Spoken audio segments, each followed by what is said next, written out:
네, 오늘은 요한복음 7장에 있는 말씀 저희가 함께 보면서 은혜를 나누고자 합니다.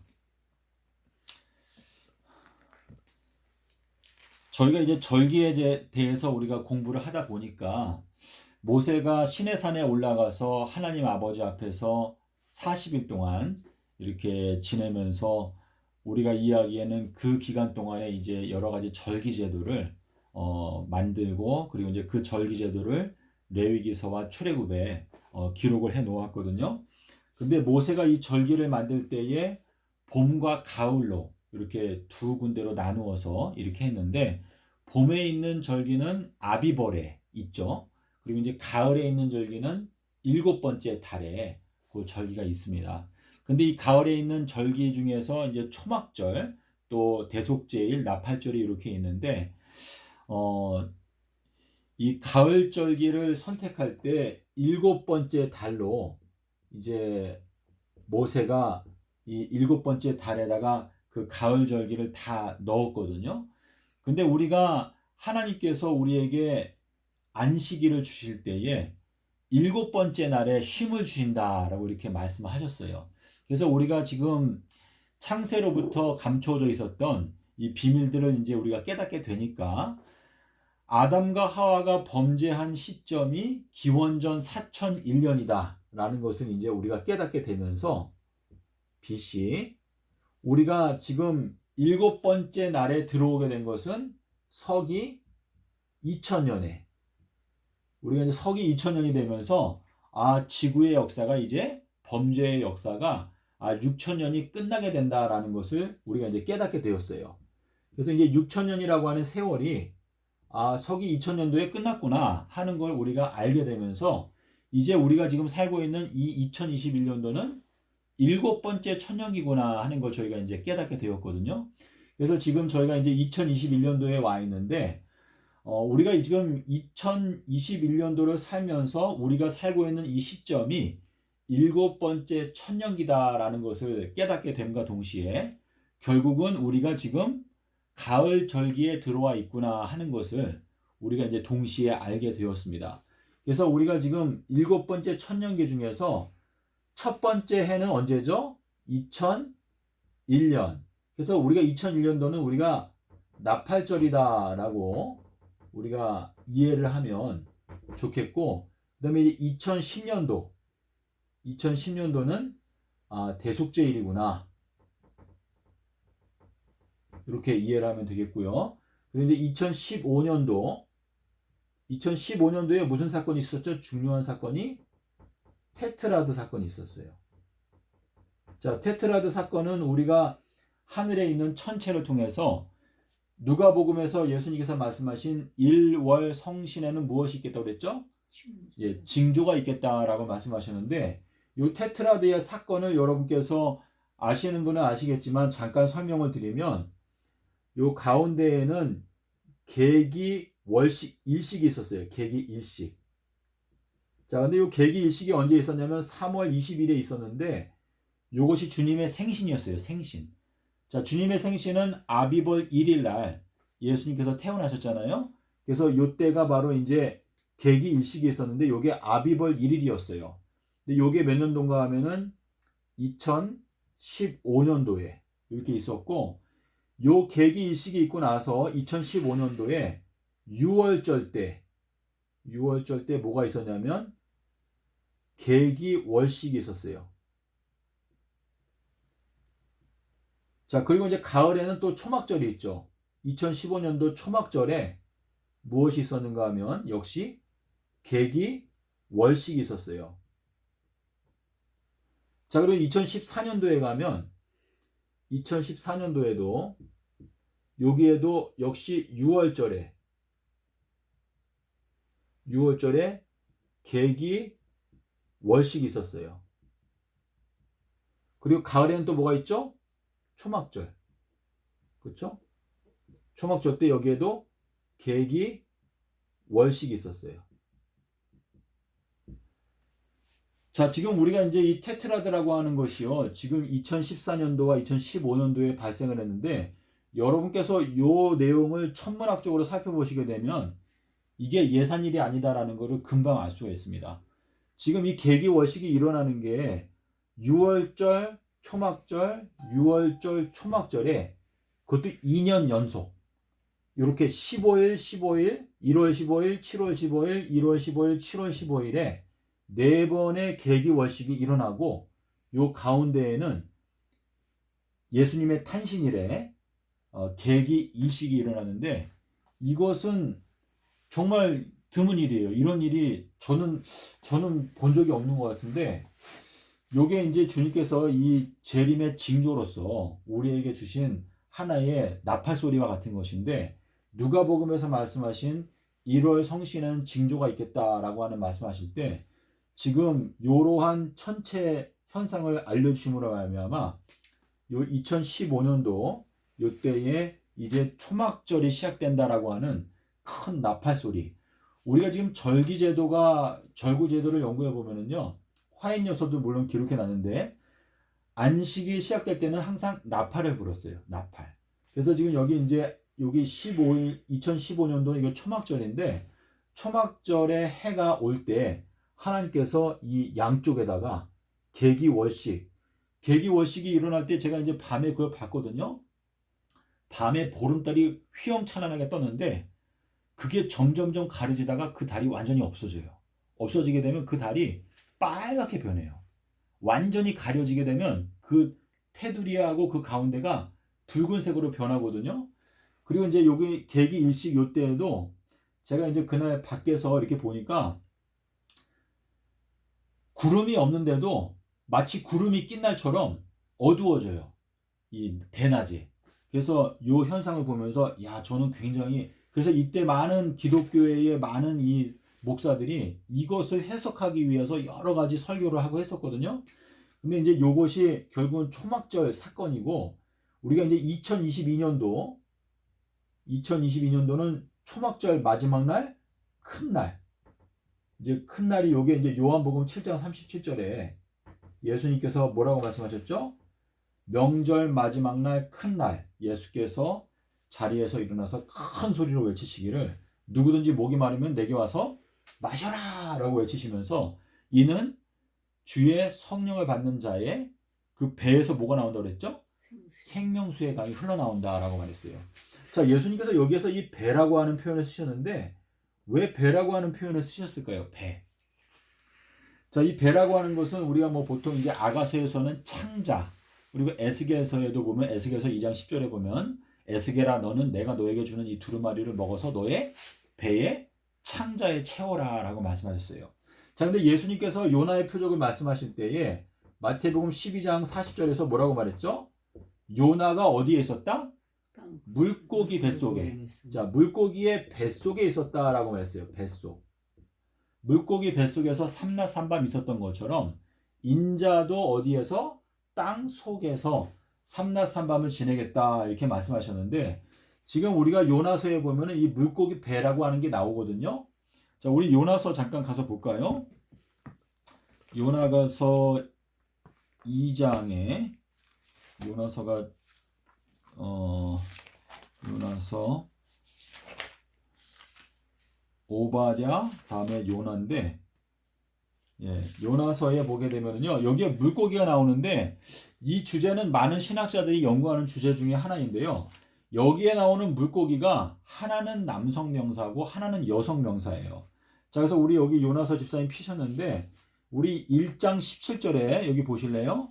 여기 이미 뭐라 그랬죠? 큰 뭐라 그랬어요? 물고기. 자, 여기 큰이라고 하는 거는 크다라고 하는 뜻이잖아요.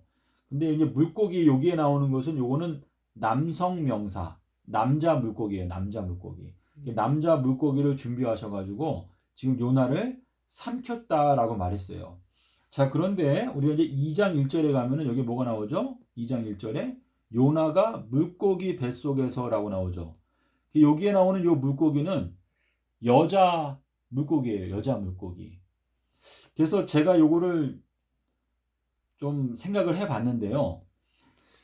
지금 이 물고기가 여기에서는 여성 물고기가 나온 것은 자, 우리 창세기 15장 4절에 보면은 무슨 이야기가 나오는가 하면 하나님께서 아브라함에게 뭐라고 말씀하시냐면 너의 배에서 나온 자가 너의 약속의 후사가 될 것이다 라고 말씀하셨어요.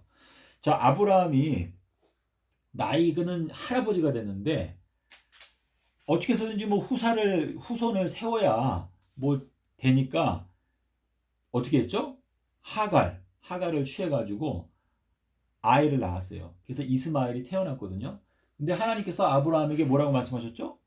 너의 약속의 후손은 너가 너의 몸에서 이 사라를 통해서 태어나는 자가 될 것이다 라고 말씀하실 때 너의 뱃속에서 태어나는 자가 너의 후손이 될 것이다 이렇게 말씀하셨거든요. 그래서 지금 여기에 요나의 이 물고기가 하나는 남자 하나는 여자인 것은 지금 이 마지막 때에는 하나님의 교회에서 태어나게 되는 하나님의 참된 교회의 남은 무리가 태어나야 한다라고 하는 그러한 의미가 여기에 들어있다라고 하는 생각이 듭니다.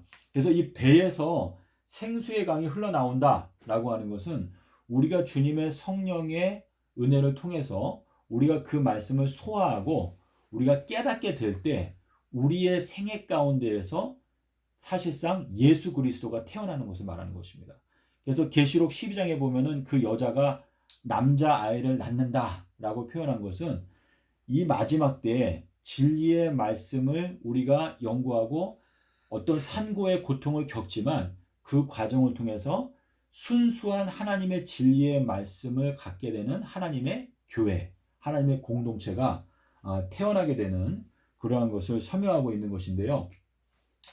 지금 이제 우리가 지금 2022년도 요때가 지금 우리가 성경을 연구해 보니까 요게 바로 아비벌 며칠에 해당되는 것이죠?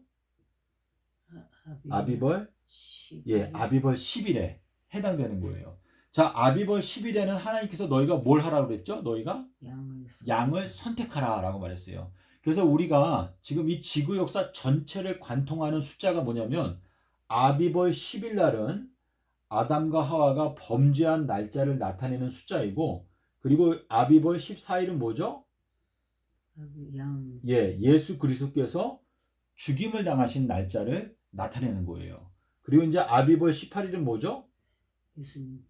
예수님의 부활을 나타내는 이제 상징적인 숫자인데 지금 요 세 가지 숫자가 가리키는 연도가 어떻게 되는가 하면 2022년도 요거는 이제 2026년도예요. 그리고 여기 아비벌 18일은 2030년도 이렇게 되거든요. 그래서 우리가 지금 아비벌 10일, 14일, 18일 요 비밀만 우리가 자세하게 깨닫게 되면 이 마지막 때에 하나님께서 이 세상을 심판하시는 구체적인 그 기본 줄거리를 우리가 알 수가 있는데 자, 우리 지금 예수님께서 요한복음 7장 37절에서는 배에서 생수의 강이 흘러나온다라고 말씀하셨고 계시록 22장에서는 어린 양의 보좌에서 생수의 강이 흘러나온다라고 말씀하셨어요. 그리고 계시록 4장에서는 하나님의 그 보좌, 어린 양의 그 보좌에서 무엇이 흘러나온다? 번개와 음성과 뇌성이 흘러나온다라고 말씀하셨어요.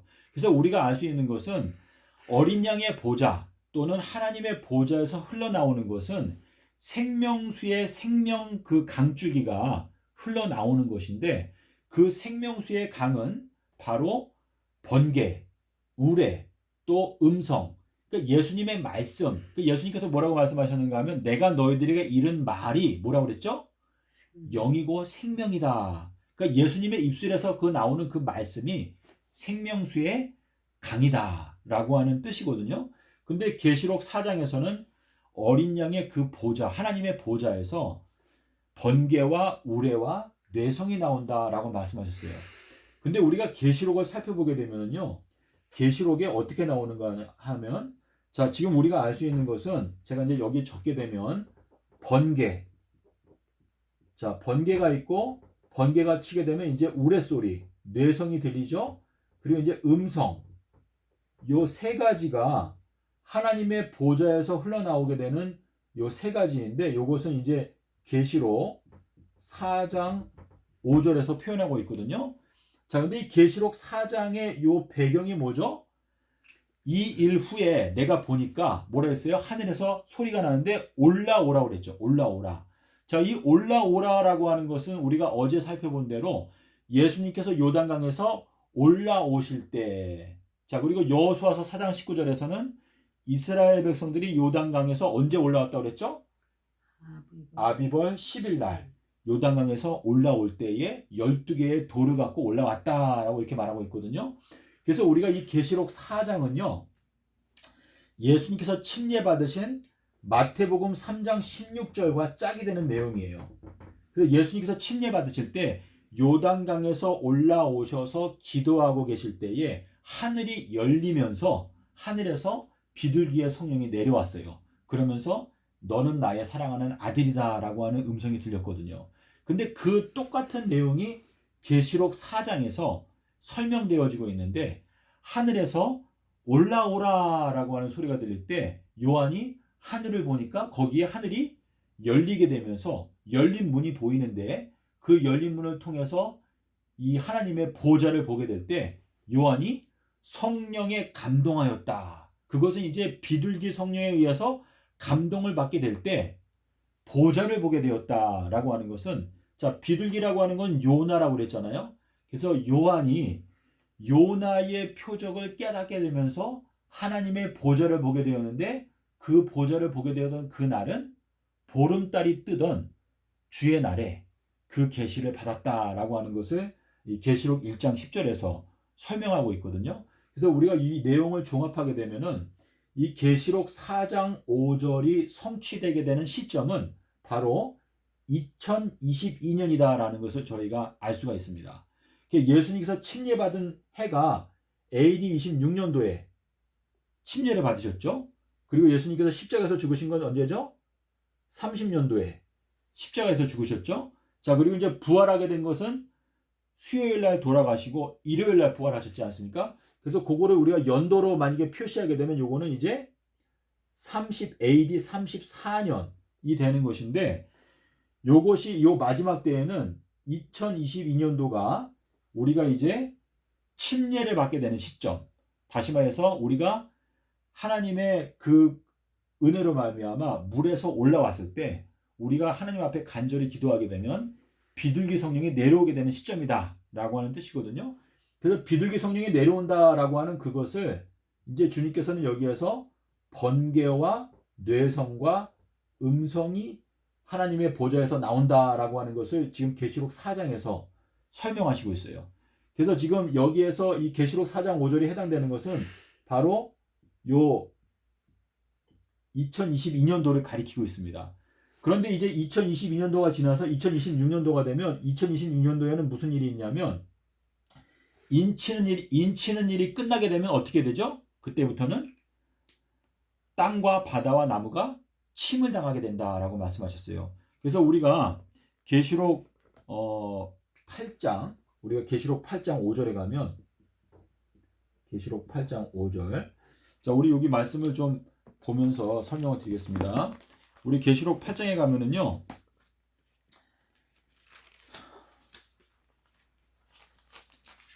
우리 계시록 7장에서 무슨 말씀하셨는가 하면 하나님의 종들의 이마에 인을 칠 때까지 땅이나 바다나 나무나 해하지 말라라고 말했어요. 그렇죠? 자, 그런데 우리가 8장에 보면은 8장 5절에 보면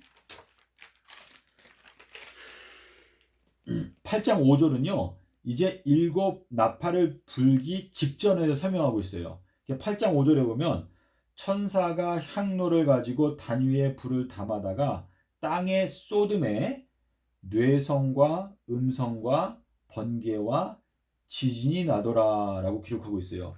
그래서 여기에 보면은 음성, 번개, 지진이 나오거든요. 이 내용은요 2026년도를 가리키고 있습니다. 자, 다시 말해서 2026년도까지는 인치는 사업을 하세요, 하나님께서. 그래서 14만 4천인들을 인치는 일을 하시는데, 인치는 일을 완전히 딱 끝내는 게 끝나자마자 여기 계시록 8장 5절에 보면 이제 그 천사가 향로를 단위에 불을 담아다가 땅에 이제 쏟게 되는데, 땅에 쏟게 되니까 음성과 번개와 뇌성이 난다라고 말하고 있습니다. 그래서 여기에서 지금 여기 여기 번개, 뇌성, 음성 요것이 여기에서 나타나고 있고, 첫 번째는 2022년도에 번개, 뇌성, 음성이 나온다라고 하는 뜻이고, 두 번째는 2026년도에 이제 번개와 뇌성과 음성이 나온다라고 하는 메시지가 여기에 나옵니다. 그리고 이제 우리가 계시록 11장에 가보겠습니다. 계시록 11장 19절에 가면은요, 일곱 번째 천사가 나팔을 불게 될 때, 자, 우리 계시록 11장 15절에 보면은 일곱째 천사가 나팔을 불매라고 나오거든요. 자, 나팔을 부니까 우리가 이제 19절에 가면 나팔을 불게 되었을 때 하늘에 있는 하나님의 성전이 열리니 성전 안에 있는 하나님의 언약궤가 보이고 또 번개와 음성과 뇌성이 난다라고 말했습니다. 그래서 여기에 지금 2030년도는요. 계시록 11장 19절 여기에서 지금 번개와 뇌성과 음성이 난다라고 말씀을 하셨거든요. 자, 그래서 우리가 이제 지금 깨달아가는 과정 가운데 있는데, 지금 생명수의 강이 흘러나온다. 어린 양의 보좌에서 생수가 흘러나온다. 근데 그 생명수는 바로 번개와 뇌성과 음성인데, 이 생명수는요, 믿는 자들에게는 그것이 구원하는 능력이 되지만 믿지 않은 자들에게는 이것이 멸망의 불이 되는 것입니다. 그래서 우리가 계시록 5장에 보면 그 보좌 앞에는 뭐가 있다고 그랬죠? 유리와 같은 수정과 같이 맑은 유리 바닷가가 있다. 근데 그 유리 바닷가는 무엇이 섞여 있다고 그랬죠? 불이 섞여 있다고 했어요. 불. 그래서 불이 섞여 있다라고 하는 것은 이 불은 하나님의 심판을 뜻하는 것인데, 계시록에 가면 21장에서 불못에 던져진다라고 말했어요. 그래서 이 마지막 때에 우리가 심판받게 되는 이 바다, 유리 바다를 수정과 같이 맑은 유리 바다는 불이 섞여 있는데, 그 유리바다 위에 서 있는 것은 성도들은 그 유리바다 위에 서 있고, 그 유리바다 위를 걸어가지 못하는 자들은 그 물에 빠져서 죽는다라고 하는 의미가 되는 것인데, 자, 우리가 베드로의 경우를 보게 되면은 만일 주시어든 저한테 명하셔서 그 물 위로 걸어오게 해주십시오라고 말했지 않습니까? 그러니까 베드로가 걸어갔어요. 근데 걸어가다가 갑자기 빠졌어요. 왜 빠졌죠? 의심해서 빠졌어요. 그러니까 의심이라고 하는 것은 하나님의 말씀을 믿지 아니하는 불신을 말하는 것인데, 베드로의 경험을 통해서 우리가 예수님의 말씀을 믿게 되면 수정과 같이 맑은 그 불이 섞여 있는 유리바다 위를 걸어가게 되는데, 의심하게 되면 그 물에 빠져서 죽게 된다라고 하는 뜻인데요. 자, 우리 계시록 15장에 보면 이렇게 말했어요. 짐승의 수, 계시록 15장 1절 2절에 보면 2절에 이렇게 말했어요. 내가 보니까 불이 섞여 있는 유리바다 같은 그 바다가 있는데, 짐승과 그의 우상과 그의 이름의 수를 이기고 벗어난 자들이 어떻게 한다고 했어요? 유리바다 위에 서서 하나님의 검은고를 가지고 하나님의 종 모세 어린 양의 노래를 부른다라고 말했거든요. 여기에 보면은 물 위에 서 있다. 자, 우리 다니엘서에도 보면 뭐가 있죠? 물 위에 서 있는 자가 하늘로 두 손을 들어서 맹세하여 가로되 반드시 한때와 두때와 반때를 지나서 성도의 권세가 다 깨어지기까지 하리니라고 말했습니다. 그래서 여기에서 보면은 이 유리바다라고 하는 것은 하나님의 지혜의 바다를 말하는 것인데, 그 지혜의 바다 위에 서 있거나 그렇지 않고 의심하게 되면 그 불이 섞여 있는 유리바다에 빠져서 멸망을 당하게 된다라고 하는 의미가 되겠습니다. 자, 그런데 지금 여러분께 제가 말씀드리고자 하는 가장 핵심적인 요지는요, 여러분께서 이 말씀을 자세하게 보시면서 지금 하나님의 보좌에서 흘러나오는 생명수는 번개와 뇌성과 음성인데, 이것이 발하게 되는 것이 계시록에 3번 나오는데 4장 5절 그리고 8장 5절 그리고 11장 19절인데요. 요 세 가지가 가리키고 있는 시점은 2022년도 그리고 2026년도 그리고 2030년도 이렇게 3번에 걸쳐서 이루어지고 있습니다.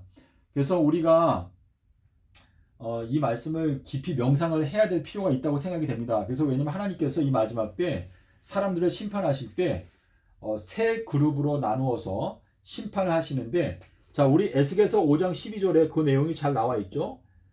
내가 3분의 1은 이 기근과 그리고 연병으로 죽일 것이고, 그리고 3분의 1은 내가 칼로 죽이겠다 라고 말씀하셨고, 그리고 나머지 3분의 1은 내가 뒤를 쫓아가면서 칼을 뒤에서 빼겠다라고 말씀하셨는데, 요 내용과 같이 나오는 내용이 계시록 스가랴서 13장 8절 9절에 말씀하시기를 내가 이 땅의 3분의 1을 멸하고 나머지 3분의 1은 내가 풀무불에 던져놓겠다라고 하는 말씀하셨습니다.